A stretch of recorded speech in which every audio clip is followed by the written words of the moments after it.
Francis പാപ്പ സഹാനുഭൂതിയുടെ വിളക്കുമാടം. പ്രധാനമന്ത്രി Modi. Francis പാപ്പയുടെ നിര്യാണത്തിൽ പ്രധാനമന്ത്രി നരേന്ദ്രമോദി ഖേദം രേഖപ്പെടുത്തി. ഇന്ത്യ 3 ദിവസത്തെ ദുഃഖാചരണം പ്രഖ്യാപിച്ചു.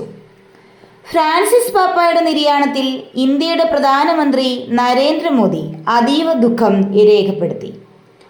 ലോകത്തിലെ ദശലക്ഷക്കണക്കിന് ആളുകൾക്ക് സഹാനുഭൂതിയുടെയും എളിമയുടെയും ആധ്യാത്മിക ധീരതയുടെയും ദീപസ്തംഭമായി എന്നും ഫ്രാൻസിസ് പാപ്പ സ്മരിക്കപ്പെടുമെന്ന് പ്രധാനമന്ത്രി മോദി എക്സ് സന്ദേശത്തിൽ കുറിച്ചു.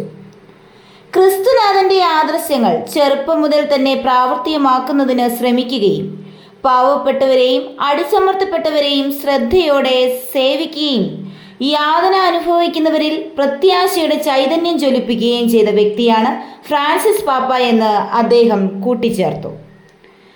സാകല്യവും സമഗ്രവുമായ വികസനത്തിനായുള്ള പാപ്പായുടെ പ്രതിബദ്ധത തനിക്ക് പ്രചോദനമേകിയിട്ടുണ്ടെന്നും പാപ്പായുടെ വാത്സല്യം ഇന്ത്യയിലെ ജനങ്ങൾ എന്നും പച്ചകിടാതെ സൂക്ഷിക്കുമെന്നും പറയുന്ന പ്രധാനമന്ത്രി പാപ്പായുടെ ആത്മശാന്തിക്കായി പ്രാർത്ഥിക്കുകയും ചെയ്തു.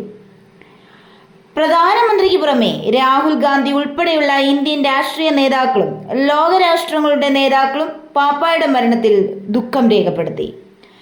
ഏപ്രിൽ 21 കാലം ചെയ്ത ഫ്രാൻസിസ് പാപ്പായോടുള്ള ആദരവ് ലോകരാഷ്ട്രങ്ങൾ പല രീതിയിൽ പ്രകടിപ്പിക്കുന്നു. പാപ്പായോടുള്ള ആദരസൂചകമായി ഇന്ത്യ 3 ദിവസത്തെ ഔദ്യോഗിക ദുഃഖാചരണം പ്രഖ്യാപിച്ചിരിക്കുകയാണ്. ഫ്രാൻസിൽ ഈഫൽ ടവറിലെ വിളക്കുകൾ അണച്ചു. അമേരിക്കൻ ഐക്യനാടുകളിൽ വൈറ്റ് ഹൗസിൽ ഉൾപ്പെടെ ദേശീയ പതാക പകുതി താഴ്ത്തിക്കെട്ടി.